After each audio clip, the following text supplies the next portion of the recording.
Combien l'Europe devrait-elle dépenser pour assurer sa défense? En dollars, les États européens n'ont jamais autant dépensé pour leur défense qu'aujourd'hui. Et si l'on compare nos dépenses avec celles des autres, l'Europe n'est pas en reste. Mais ce n'est qu'une partie de la réalité. D'abord parce qu'avec l'inflation et les avancées technologiques, on achète moins de choses avec un dollar aujourd'hui qu'en 1992. Et parce que les budgets des autres pays continuent aussi d'augmenter. Pour se faire une idée plus précise, on compare donc les dépenses militaires avec le PIB, c'est-à-dire la totalité des richesses produites par le pays. Et là, on voit que depuis les années 1980, avec la fin de la guerre froide et la protection américaine, l'effort européen en matière de défense a nettement diminué. C'est ce qu'on a appelé les dividendes de la paix. Sans menace imminente, les États européens en ont profité pour faire des économies. Mais avec le début de la guerre en Ukraine, cet équilibre a largement été remis en question.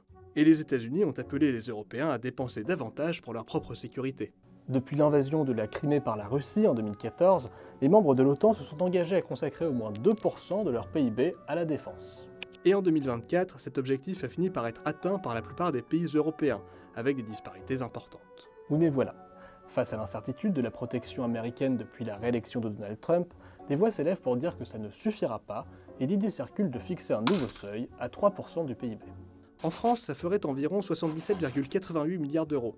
À titre de comparaison, le budget de l'éducation nationale, le plus important de l'État, avoisinait en 2024 63 milliards d'euros. D'autres, comme le président américain, parlent même de 5%, mais quelle qu'elle soit, cette augmentation des dépenses militaires pose de nombreuses questions.